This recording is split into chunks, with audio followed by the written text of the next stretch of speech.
Radio. This is Leica Radio. From the Sky News Centre at 9, Labour says it's vital schools get the help they need if they're to minimise the risk of spreading coronavirus. England's Chief Medical Officer says youngsters are more likely to be harmed by not going back into classrooms than by the risk of catching COVID-19. Toby Perkins, who's the Shadow Minister for Universities, says plans need to be in place in case transmission rates rise. It's important that schools are given all the correct support and advice to put in place their own systems, but also that they're able to access a quality world-class testing and tracing regime so that they're quickly able to get tests in the event that there is a local outbreak. Meanwhile, Professor Chris Whitty says we'll see the real problems with COVID-19 this winter. England's CMO is warning it's unlikely there'll be an effective and safe vaccine before the season next year. A spokesperson for Russian opposition leader Alexei Navalny has described his condition as stable. The prominent critic of President Vladimir Putin is having more tests at a hospital in Berlin after allegedly being poisoned. Moscow's denied any involvement. Anyone organising illegal raves could face a £10,000 fine as tougher rules come into force in England on Friday. There's been a surge in unlicensed music events across the country since lockdown restrictions eased. West Midlands Police has revealed officers dealt with nearly 90 calls to mass gatherings in one evening alone. Chief Superintendent Claire Bell's been explaining the situation at one of their recent call-outs. We've got 2 marquees, we've got multiple people here. There's been DJ equipment out, which we've kind of just dismantled. TikTok's taking legal action, challenging a ban imposed on it by Donald Trump. The US president claims the Chinese video sharing company poses a national security threat, something it denies. And Boris Johnson's been pictured with his fiancée and baby boy on a family holiday in Scotland. The Prime Minister's partner, Carrie Symonds, has shared photos of them enjoying walks in the Highlands. That's the latest. I'm Laura Safe.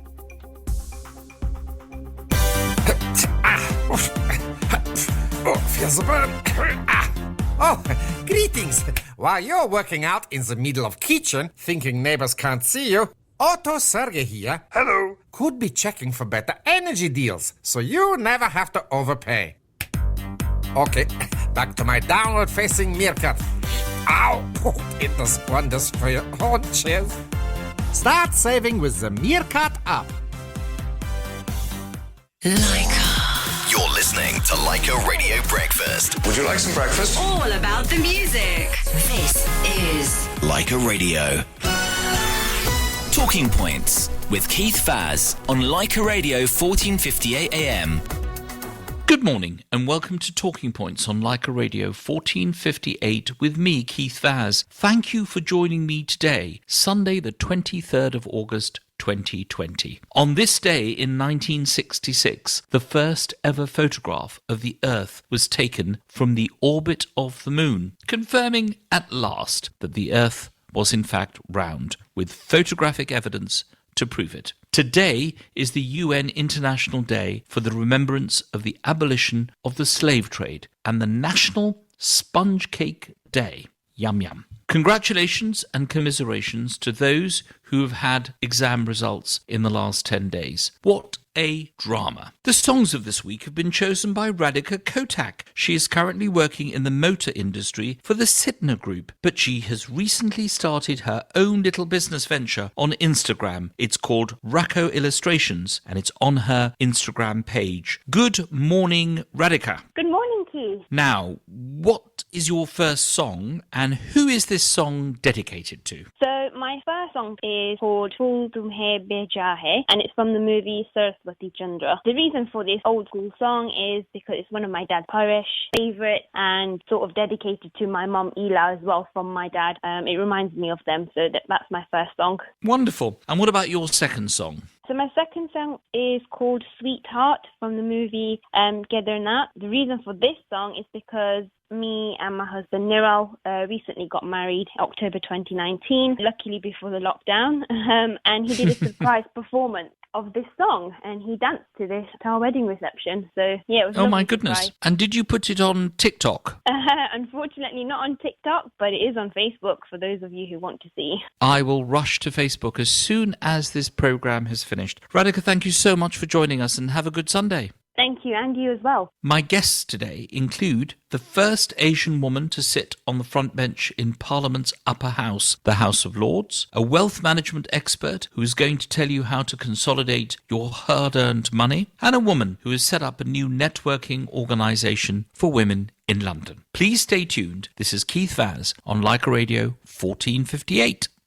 This is Leica Radio. Baroness Sandeep Verma is a life peer sitting in the House of Lords. She was the first South Asian woman on the front bench of Britain's upper house. She was born in Amritsar in the Punjab before her family migrated to England in 1960 when she was just 9 months old. She celebrated her first birthday in the United Kingdom. She started working in high fashion before her political career, and she's also had a business in social care since 2000. After unsuccessfully standing in the 2001 and 2005 general elections for the Conservative Party, she was appointed to the House of Lords in 2006 by Michael Howard, the then Conservative Party leader. She's held numerous positions, including government whip, spokesman for the Cabinet Office, minister in the Department of International Development, minister in the Department of Energy and Climate Change. She was the ministerial champion for tackling violence against women and girls overseas, and she is currently the chair of the UN Women's National Committee UK. Good morning, Baroness Verma.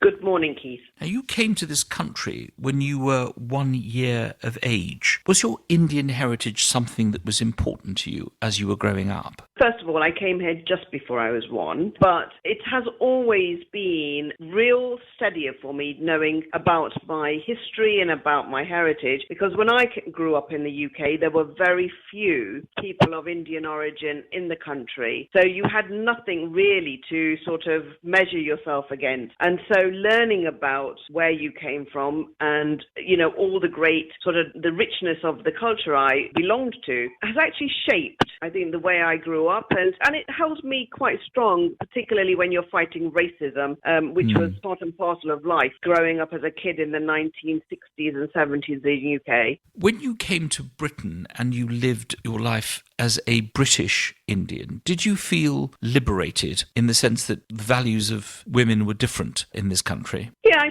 think that's a fair comment. I grew up knowing that I could make choices for myself that probably I wouldn't have been able to have done if I'd been growing up in the same time frame in India. I think, you know, my father was a customs officer and my mother was a mother at home, but I don't think there was any ambition for women to go beyond being housewives. And I think the fact that I grew up in a country where, you know, even though there were challenges at that time for women to access equal rights, there was still a lot more liberalism around for us to be able to absorb some of our own ambitions. And I certainly don't think I would have reached the heights I've reached had I been in India.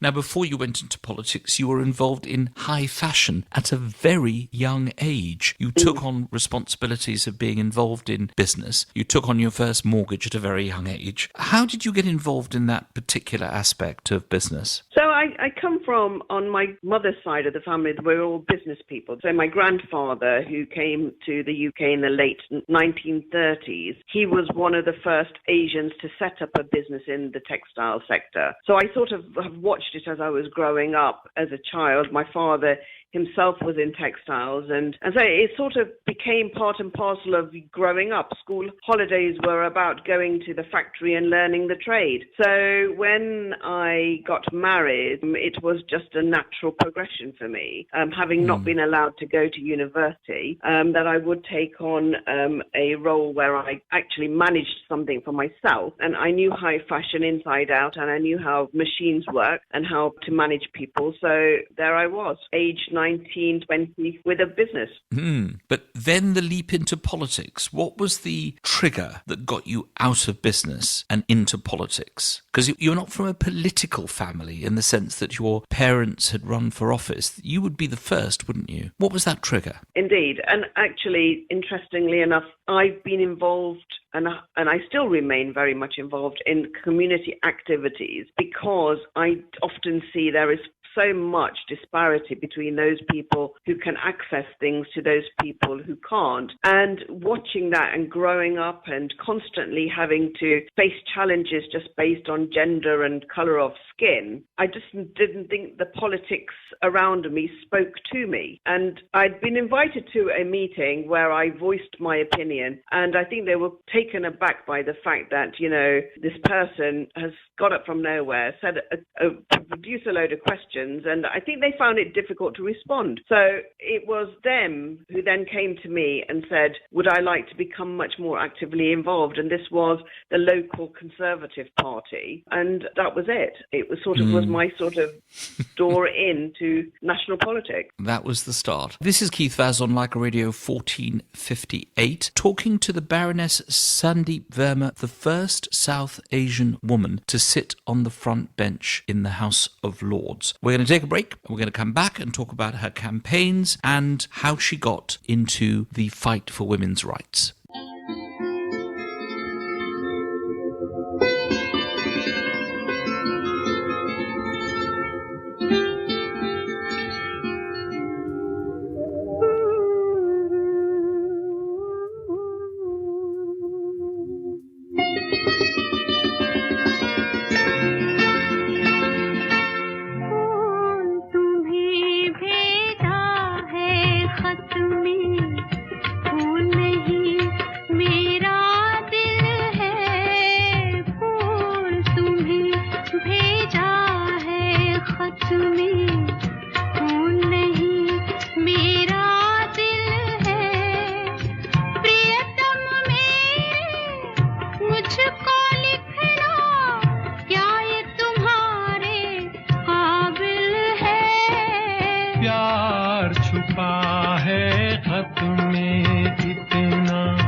से जी भरता ही नहीं, अब नैन मिले तो चैन मिले।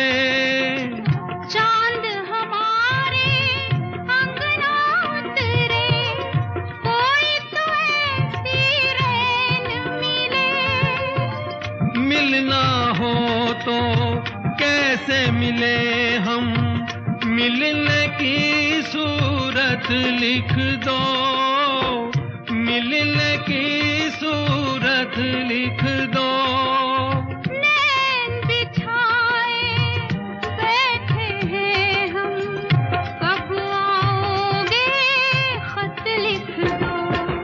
फूल तुम्हें भेजा है खत में, फूल नहीं मेरा दिल। This is Talking Points with Keith Vaz on Leica Radio 1458 AM.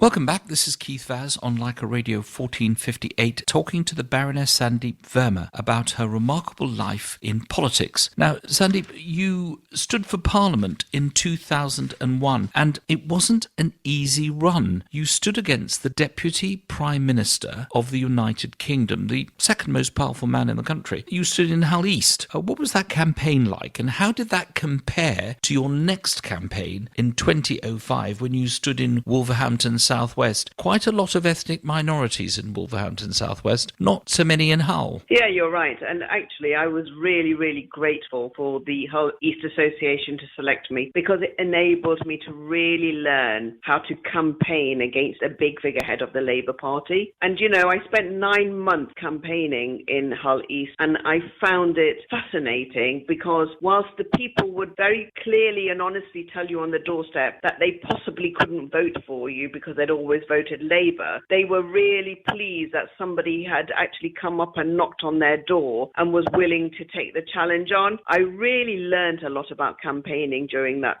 period, and it set me for understanding how to engage with people, not be afraid to just go up and talk to people. And it's really quite funny, some of the stories that you can actually collect on the way of people's impressions of what a Tory should look like to what this Tory looked like. I mean, you know, 5'2.5", middle-aged, and of an ethnic minority background in Hull East, where I think the population was very, very small and minorities, but actually they were the friendliest bunch of people I'd ever had the pleasure of coming across. But you had the chance of winning Wolverhampton Southwest, didn't you? It was a completely different seat, huge ethnic minority population, therefore you could identify very fully with their concerns. I'm not saying you couldn't do in Hull East, but this was even more in your patch, so to speak. Were you disappointed when you didn't win? Because obviously there was the Labour landslide going on at the same time. Difficult to win seats when Tony Blair was the Prime Minister. Yeah, I mean, you know, I put 2.5 years of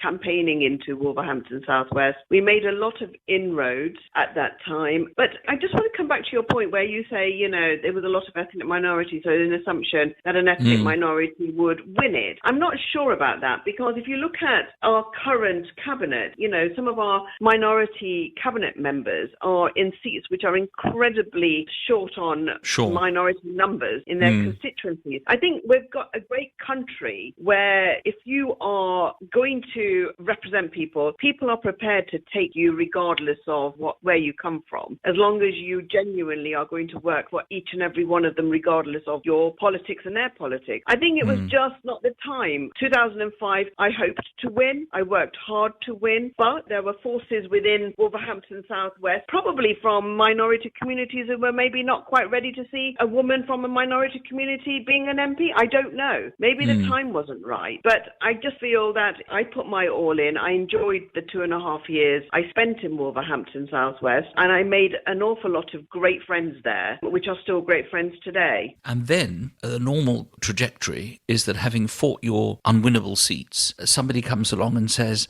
we love your campaigning, here is a nice House of Commons seat. This is the myth of politics, of course. No one ever hands you these seats. But you got a letter instead sending you somewhere else. I mean, difficult choice whether to contest again or to accept the offer being made by Michael Howard to be a peer. But you decided to become a peer. First of all, you're right. You're never, ever handed a safe seat. And that is a total myth. And I think that goes across all political parties, the way you apply. And then what happens is, of course, on the day of the election. But I was made a peer by Michael Howard. And actually, I was in my car driving when Michael actually rang me. So I pulled over to speak to him. And he said, would I consider the House of Lords if I wasn't considering another seat go at the Commons? And I must say that I was so shocked about what he'd just asked me. I actually said to Michael, it will be a great privilege and an honour to do this, but I do need to speak to my family because it does have an impact on them. So I then went back to Michael after I'd spoken to Ashok and the children to say that I was more than happy to accept a seat in the House of Lords as long as I was going to be made to work and do what I would have wanted to have done in the Commons. But you accepted it. You became a baroness with all that ermine on you for your installation and that amazing ceremony where you have to do a little nod here and there. And when David Cameron became Prime Minister, you got to be a minister, not once but twice in two completely different departments. The first as a minister in the Department for Energy and Climate Change, having been a whip under David Cameron, and then you became a minister in the Department of International Development. Did you enjoy ministerial office? Did you find that when you made a decision, it was going to be implemented, or was there a lot of negotiating with your civil servants? So, first of all, to your point, did I enjoy it? I absolutely enjoyed the 10.5 years that I spent on the front bench. It did really give me an understanding of what you can do if you are determined to and understand your brief. And, you know, both energy and climate change and international development were a joy to work in as ministers. I must admit, I had some very good civil servants, but I do detail. So, you know, any brief that was in front of me, I would understand it inside out. And if I didn't agree with something, I would always have the opportunity to sit down and find alternatives. So I didn't get pushback from the civil service, and I didn't get pushback from my secretaries of state, because I think in both areas, they all understood that I was coming from it with probably a much better informed head, given my own background in business, given my own background in the work I'd done outside of politics. You know, you do come with several lenses, and I think that allows you then to have a much better informed position on what you're being asked to sign off on. So they were great positions to have, and, you know, and I must admit, whilst I enjoyed the 10.5 years, it was very, very hard. There were long hours. There was never any respite. You know, as a development minister, I was on one plane, off another plane, and it was just a lot of travelling. And I think it was nice to go back to some sort of norm after 10.5 years when Theresa became Prime Minister. This is Keith Vaz on Leica Radio 1458, having a fascinating conversation with Baroness Sandeep Verma. We're going to take a short break. When we get back, a couple more questions about ministerial life, and then we're going to talk about the situation in Leicester and COVID. This is Leica Radio. All about the music. All about the music. You're listening to Leica Radio. Now Dilli Darbar is opening the door of their banqueting suite. 300 capacity, menu options by celebrity chef, experience and attentive staff. Party like the Maharajas at Dilli Darbar Banqueting. Book your party on 020-3659-2620. That's 020-3659-2620. As shops open up again, how do we all stay safe? Fontaine runs a craft store. We've made the shop COVID safe. If you can't keep 2 metres apart, make sure it's 1 metre with extra precautions. Know the number of customers allowed in at any one time. Use the hand sanitizer at the entrance and use contactless payments. I'm loving serving customers again, but please, to keep us open, we've all got to keep to the guidelines. Stay alert. Control the virus. Save lives.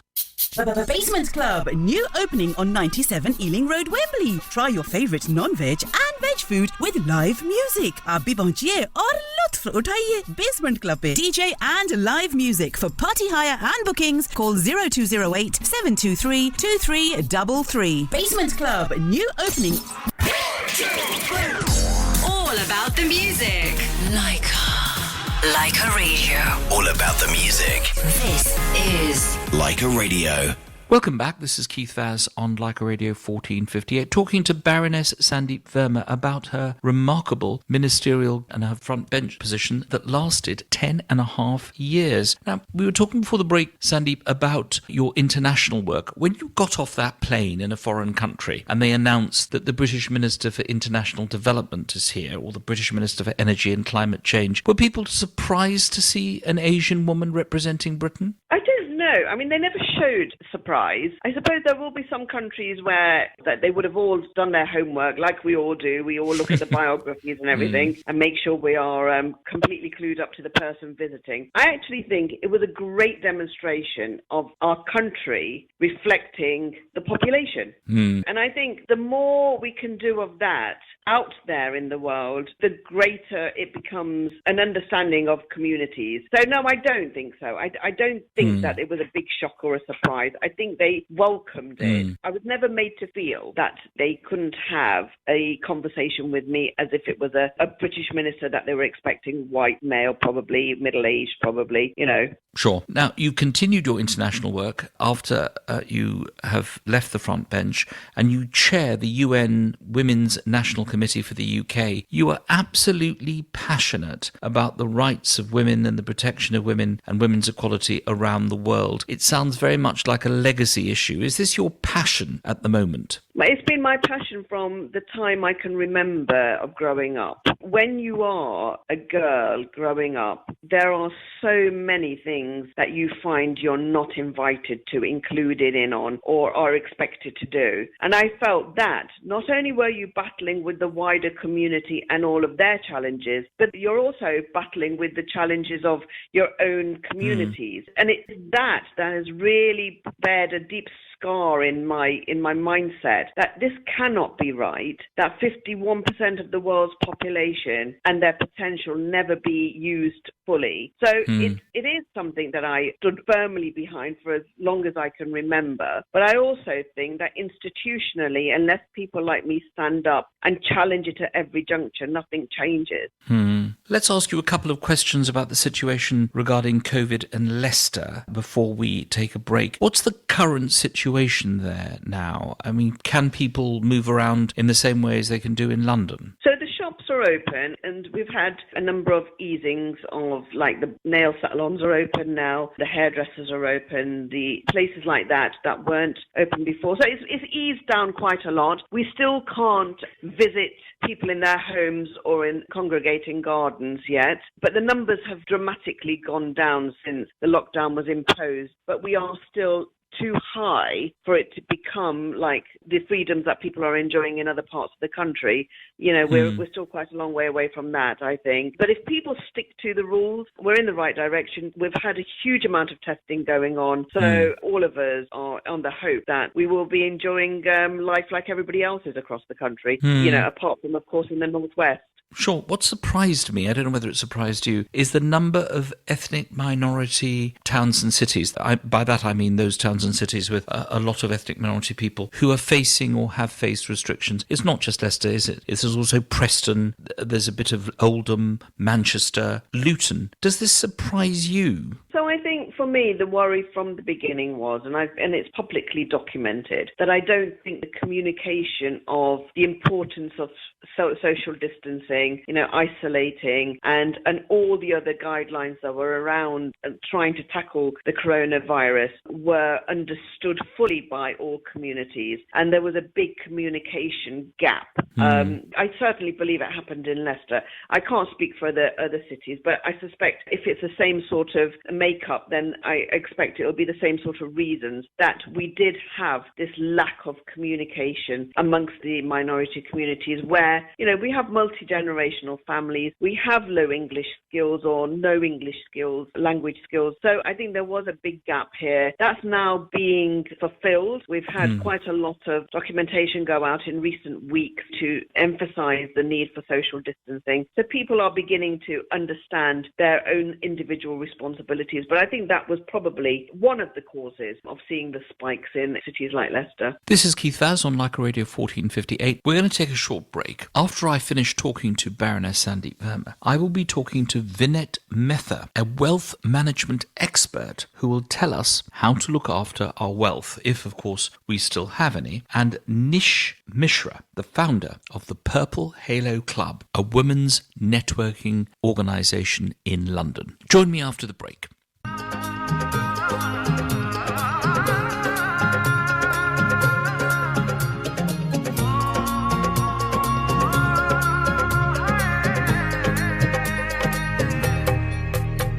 दो नैन सितारे है चांद सा मुखड़ा क्या कहना उसका आफरीन दावत में जैसे हो शाही टुकड़ा उसके जैसी न कोई नाज़नीन शाही जोड़ा पहन के आई जो बन ठन के वही तो मेरी स्वीट हार्ट है शर्माई सी बगल में जो बैठी है दुल्हन के वही तो मेरी स्वीट हार्ट है शाही जोड़ा पहन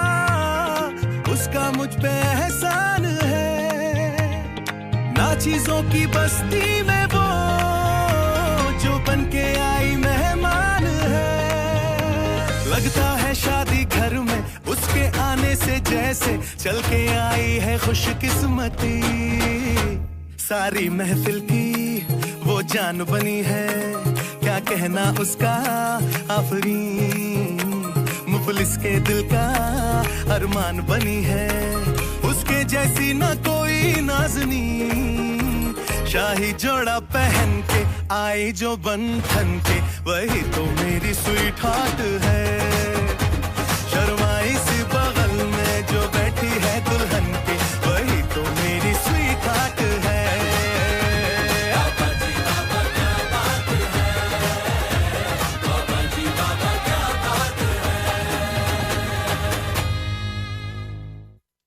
शाही जोड़ा पहन के आई जो बंधन के वही तो मेरी स्वीट हार्ट है Like a radio. Like a radio. Like a Radio travel update. I'm Claire Sharp. Tower Bridge remains closed in both directions after it became stuck open yesterday afternoon. That's causing extra delays to build up over Southwark Bridge and also Blackfriars Bridge and put several buses on diversion. In Southwark, Cornhill has been closed for emergency repairs. That's between the Sainsbury's and Lombard Street restaurant. And in Deptford, the A2 building up in both directions at the George Green traffic lights. That's because of those ongoing works. In Wadden on the A23, the traffic light's still not working properly at the junction with Purley Way, so do take care on the approach. And on the tubes, because of the engineering works, the District and Hammersmith and City lines have replacement buses running between Tower Hill and Dagenham East. And that's the latest traffic and travel. Like a radio. At Tesco, we've added lots of brands to our Aldi price match. So as well as matching hundreds of Tesco products, we've price matched Kingsmill bread, we've price matched Colgate toothpaste, and even price matched Cadbury's chocolate. So that's lots of big brands now at Aldi prices. Tesco. Every little helps. Prices checked and matched on hundreds of comparable products from GBLD stores and online twice weekly. Price most often found matched excluding promotions. Selected stores excluding Express and Northern Ireland. Products and availability vary by week and store. See tesco.com/Aldi price match. Like a Radio. Talking Points with Keith Vaz on Like a Radio 1458 AM. This is Keith Vaz on Like a Radio 1458, talking to Baroness Sandeep Verma. Sandeep, let's talk about the current political climate and the fact, probably surprising to you and me, that the Home Secretary happens to be an Asian woman, the Chancellor of the Exchequer happens to be an Asian origin man, the Business Secretary is an Asian origin man, the Attorney General is an Asian origin woman. Are you surprised at this turn of events, or is this kind of inevitable? I'm absolutely thrilled with these positions. I think it just demonstrates that political parties are becoming much more reflective of the populations they serve, but also that it doesn't matter about where you come from. If you are able enough, you will make it to these high offices. And I am thrilled that my three of those people I know very well are in those positions because they are incredibly capable. Now, you came to the defence in a very strong way of Priti Patel, the Home Secretary, when a number of Labour MPs signed a letter saying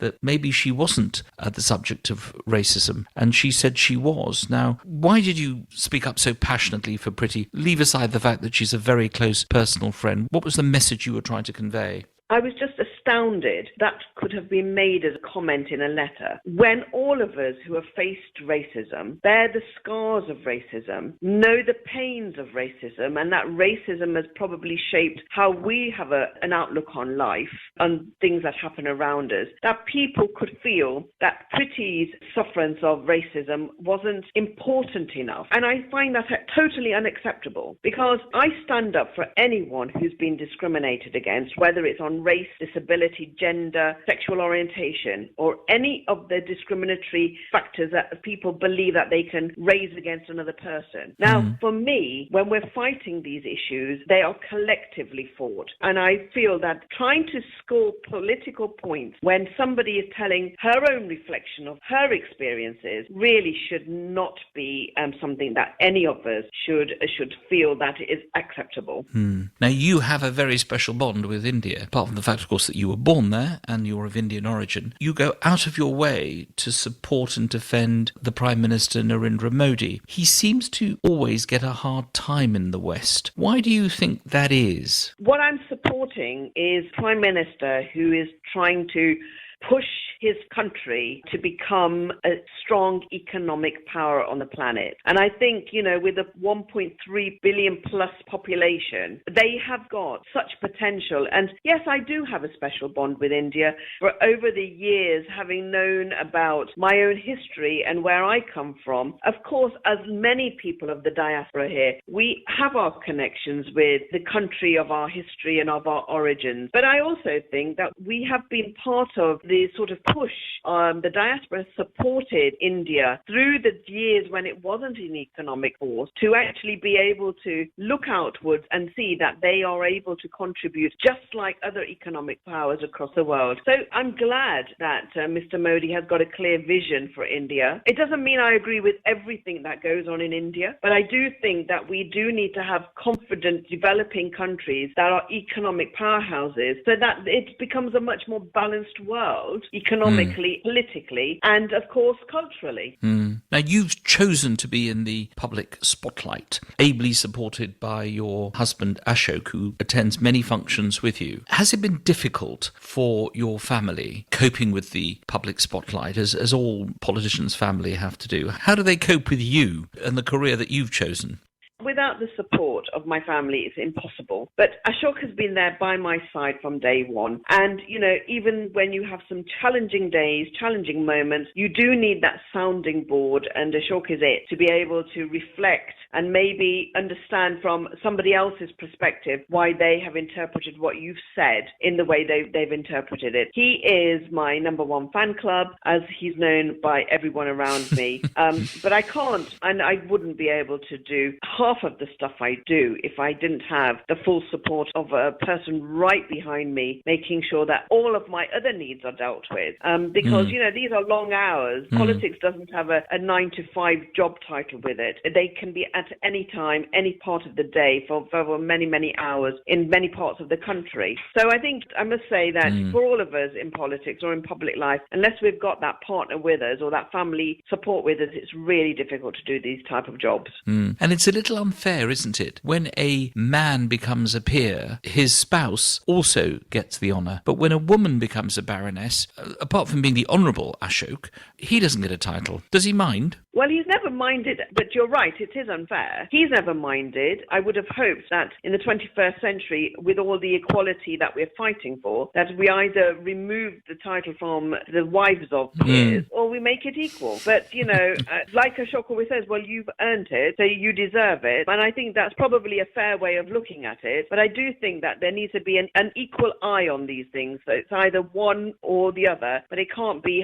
a half and half, which it is at the moment. Sounds very egalitarian. Sandeep Verma, businesswoman, mother, wife, minister, parliamentary candidate, peer. It's been a pleasure talking to you this morning. Thank you for joining us. You've got a lot left to contribute to the Lords, but also society as a whole. But we want to end by playing your favourite song. What is that song and why does it matter so much to you? Well, I've got so many favourite songs, but one of my favourite singers is Rahat Fateh Ali Khan. And so any one of his songs I absolutely adore. Wonderful. So let's play one of those. Sandeep Verma, thank you so much for joining me this morning. Thank you so much, Keith.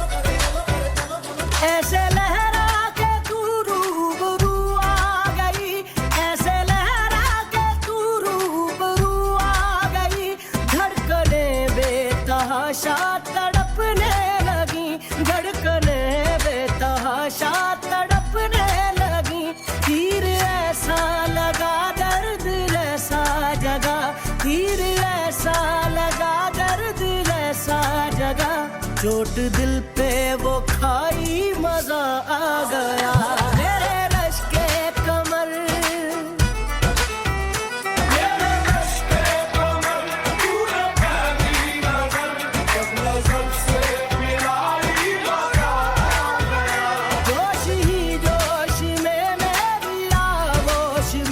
वहाँ के तू जो समाई मजा आ गया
Leica Radio.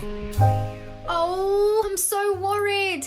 I bought the house, but if it doesn't rent out, what am I going to do? Listen, relax. I've got the perfect solution for you. I'm serious. I'm really starting to get worried now. Because of this lockdown, I'm struggling to find tenants. Slow down, take a deep breath and listen carefully. ZFA Group brings you guaranteed rent with 0% commission, free maintenance and 40 years of experience. We're also an approved local authority agent. Any property, any size, anywhere. To know more about guaranteed rent, call us now on 0208 514 3333 or visit our website zfagroup.com.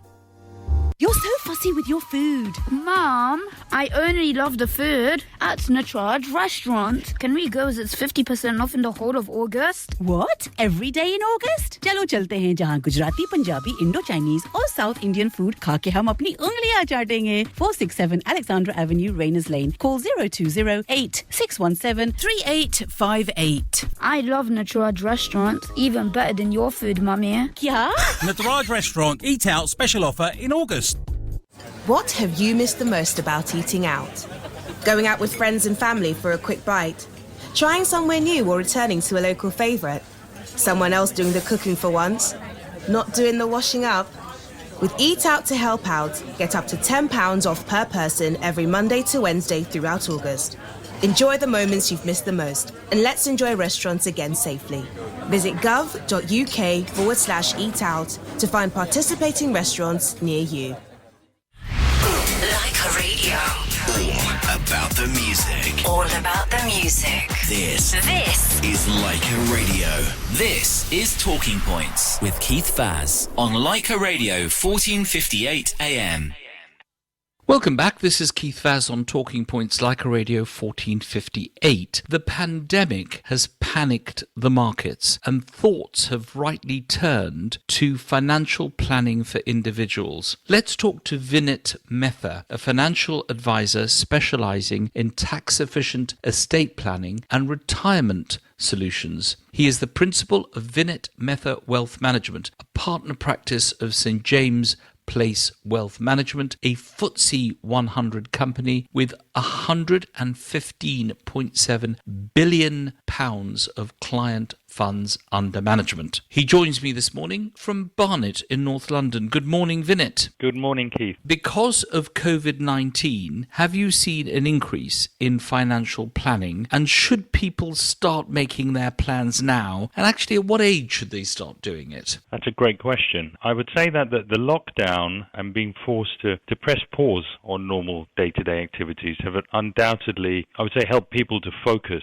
on what's most important. And inevitably, that comes down to the people you care about most and your health. And these really form the fundamentals of financial planning. It's been incredibly refreshing for me to see people take the time to follow up when they get round to it. So the basics, really, I think it was inevitable when the horrors of this pandemic started to become apparent that people we may have spoken to previously about life insurance and getting a will in place, and they'd say, well, no, we'll definitely do that eventually. But those people started calling and obviously became a bit more urgent to get something in place, as well as sort of medium to long-term investment planning. We've definitely seen an increase in awareness and a sense of urgency to take action rather than put it off any longer. Now, we know that the Chancellor announced a change in stamp duty, but there have been no changes as yet to inheritance tax. And that's one of the issues that I think will particularly concern the Asian community with their interest in property matters. Have there been any moves on this, and what kind of planning can people do as far as inheritance tax is concerned? You're absolutely right. In response to the coronavirus pandemic, there were some sweeping changes in stamp duty. And now there's, as you know, in England, Northern Ireland, there's no stamp duty on any primary residential property worth up to £500,000, and that's going to last until 31st of March next year. Now, to be absolutely clear, there have been no changes to inheritance tax. In my opinion, it's highly unlikely that we'll see this in the near future for a number of reasons. Firstly, inheritance tax receipts received by HMRC have actually decreased for the first time in years, according to statistics released last month. So it's actually gone down by 4% on the previous year. Now, this is most likely down to the full introduction of the main residence nil rate band, where an additional amount is available to individuals on top of their $325,000, i.e. the amount of the estate that is not taxed when they pass away. Secondly, the Chancellor needs to find a way to pay for the measures undertaken to bolster the economy through the COVID crisis, including the stamp duty changes. Now, an estimate for the cost of furlough alone is estimated to be £14 billion per month. And I'm afraid that inheritance tax receipts are low-hanging fruit for them as they attempt to balance the books. So I would say that on a positive side, there are still things that can be done, and with some careful planning, there are still things that listeners can do to reduce the inheritance tax burden for their families. But be under no illusion, this is a soft target, and other soft targets include pension tax relief. So make sure you use that as well before it's too late. And just finally, Keith, I think politically, it would be very controversial for the government as they came to power on the back of promises to level the playing field between the haves and the have-nots, leading to unprecedented changes in Labour constituencies turning blue. And they would be accused of favouring the wealthy at the expense of the poor if they reduce the level of inheritance tax payable. Now, you deal with wealth management. Wealth, of course, means different things to different people, and you give advice on tax. But what's the difference between tax avoidance, which is legal, and tax evasion, where you actually help people, or you don't help people, to avoid paying tax? A good question, and often there's a bit of confusion around this. Now, tax avoidance always makes an interesting news story, especially with celebrities and big multinational companies. It's even bigger news. Always leads to a lot of public anger and questions of how it's possible to get away with this, even after there's been several stories that have broken. Now, there is a difference, as you said, between tax avoidance and tax evasion. Tax avoidance is legal and tax evasion is illegal. So at its most basic form, a lot of people may engage in tax avoidance. So having an ISA, an individual savings account, is a legal way to avoid paying income tax because all savings in an ISA are tax-free. Businesses and sole traders can avoid tax by claiming expenses to reduce their tax bill. Now, if you've gone a step further and are deemed to be engaging in aggressive tax avoidance that HMR doesn't agree with, you could be investigated and potentially pay the tax back, but it is a murky area at times. Now, tax evasion, HMRC are very clear that tax evasion is when you use illegal practices to avoid paying tax. This could include not reporting all of your income, not filing a tax return, hiding taxable assets from HMRC, or using fake offshore accounts. This is a criminal offence, and not only can you end up in prison, you could also be named and shamed by HMRC if you've avoided over £25,000 in tax. This could impact your reputation, and if you're a business owner, this can affect sales. When I'm speaking with clients, Keith, we focus on how they can be as tax efficient as possible by using available allowances and strategic planning for them and their families. And this falls firmly under the banner of legal tax avoidance rather than illegal tax evasion. Vinit Mehta, thank you so much for joining us this morning. I am absolutely certain that we will be talking to you again on Leica Radio 1458. Thank you. Thank you, Keith. On air, 1458 AM. Online. And DAB Digital Radio. You're listening to Leica Radio. All about the music. All about the music. On air, 1458 AM. Online. And DAB Digital Radio. You're listening to Leica Radio. All about the music. All about the music.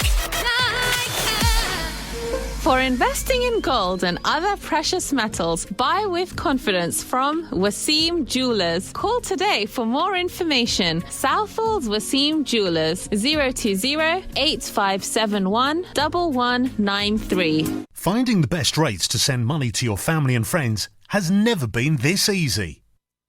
Visit leicaremit.co.uk and register today. Leica Remit is authorised and regulated by the Financial Conduct Authority. T's and C's apply. Let's get back to the way we were, to fun, to the cinema, to gigs and galleries, the gym, the thrill of a stadium, to being with each other, to the things we love. Testing is free, quick and vital to stop the spread of coronavirus. So let's get tested and get back to the things we love. If you're feeling unwell, get a free test now. Call 119 or go to nhs.uk. Pakistan is calling. The mobile plan you've been waiting for has arrived. You can now get 1,000 minutes to call Pakistan from your Leica mobile with Pakistan Plus M bundle. You can also get 3 GB of data and 1,000 minutes and text in the UK. All of that for the low price of £20 for 30 days. Never miss the chance to keep in touch with your family again with Leica Mobile. Visit leicamobile.co.uk to see the full offer today. T&Cs apply. Leica Mobile. All about the music. All about the music. This is Leica Radio. Talking Points with Keith Faz on Leica Radio 1458 AM. Now, before we end, let's talk about networking, in particular women's networking, and talk to Nish Mishra, who's a management and marketing professional and has degrees from Brunel University in London and Amity University in Delhi, India. She is the founder of the Purple Halo Club, a women's-only organisation which seeks to promote, celebrate the social, economic, cultural, professional and political achievements of women. She joins me this morning from where else? Belgravia in central London. Good morning, Nish. Good morning, Pete. Tell me about your early career and how that got you involved in networking events. I was born and raised in India, and because of my father's job profile, I traveled extensively in India and abroad. As a matter of fact, I was always a keen networker, but I never visualized myself running a networking club till I moved to UK, where I saw real potential of professional networking. So that's how this started. Now, the Purple Halo Club, which you founded, is one of London's fastest growing women's only network organisations. I, for example, cannot join. You started this before the pandemic, and what was the purpose of doing this? Because clearly, nowadays with social media, women can network to their heart's content using their iPhones. So basically, it was around 2018 when I was a bit frequent to various professional networking events in London. And honestly, I found most of them a complete mismatch and often waste of time. I also found that female representation in these events was very low. So, and also for me, networking events should be an opportunity to meet like-minded people and role models. So as an entrepreneur or, as a woman, I thought there was a gap, and Purple Halo Club was born to fill that gap to create a place where women could not only meet to network, but also support each other. And we focus on entrepreneurship and inspire our members by bringing high-profile speakers who are achievers in professional or personal life. Tell us the names of some of the speakers who have been to the club and have inspired those who are attending. So I had speakers like Victoria Prue, who's a founder of a brand called Her, and she has her brand now in Selfridges as well. Basically, it's a rental platform where you can women can go and rent clothes. It's a very big name now. So we had Victoria Prue there. There is another brand called Nearby, which is a loungewear. So I had a founder of Joe Hooper, who was an ex-John Lewis retail head, who transitioned to to starting her own brand called Nearby. And there was also another very, very big wellness coach, Nicole Farrow, that we had as a speaker as well. So just to name a few. Well, that sounds very impressive. Are there any particular plans for the future, apart from building up the numbers of women who are attending these events? And I have to ask you, what do you do with the children? Because I know you have a young son, Vivan. Well, clearly he's not invited to the club. What do you do with him when you're doing all these events? As much as he would like to be there, because he gets very excited when I do these events. However, my husband's very supportive, and they love spending time each other. So I just leave him with my husband while I'm doing these events. So it's a win-win. Nish Mishra, thank you so much for joining us this morning. I am sure that the Purple Halo Club will continue to be an enormous success, and you'll have many of our listeners wanting to join. I hope we'll speak to you again quite soon. Thank you so much, Keith, for inviting me. We at Purple Halo Club will be delighted to welcome any listeners from Leica Radio to join our club. Have a great Sunday. This is Leica Radio. Leica Radio.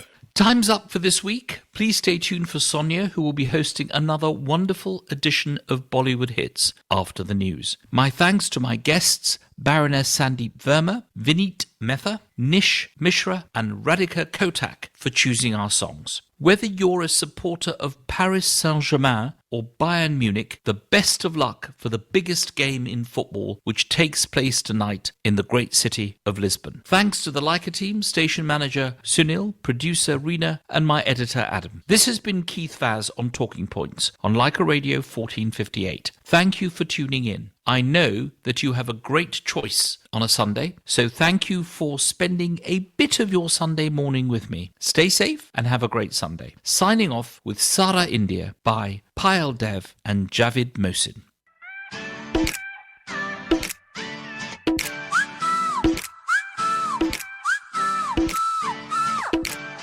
अखियों में कजरा डाला कर देता घायल जी पैरों में छन छन करती चांदी की पायल जी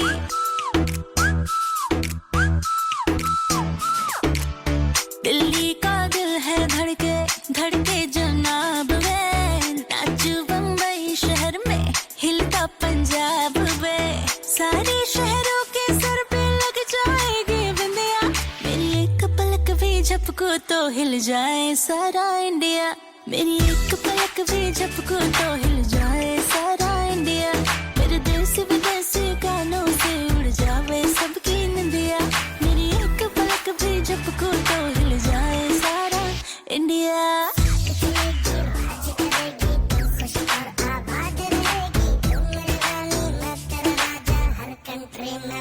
चलेगी साथ चलेगी राज करेगी तू खुश और आबाद रहेगी तू मेरे रानी मैं तेरा राजा हर कंट्री में बात चलेगी लाखों दीवाने मेरे इन मस्त अदाओं के जुल्फे ये भारी पड़ जाए काली इन घटाओं पे हाँ बच के निकल ना पाओ इश्क जंजीर है नाचू बम्बई शहर में हिलता कश्मीर में सारे शहरों के सर पे लग जाएगी बिंदिया मेरी एक पलक भी झपको तो हिल जाए सारा इंडिया मेरी एक पलक भी झपको तो हिल जाए सारा इंडिया मेरे देश विदेशी गानों से उड़ जावे सबकी निंदिया मेरी एक पलक भी झपको तो हिल जाए सारा इंडिया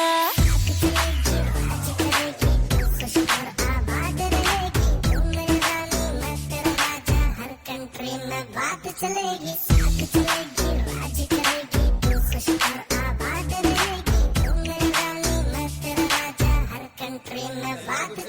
गरम है अंगार है 2x4 2 से 4 है करो डिसाइफर भाई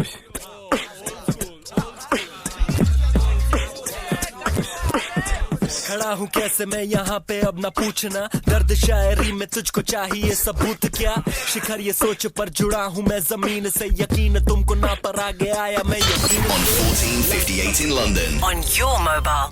On DAB Digital Radio. This is Leica Radio.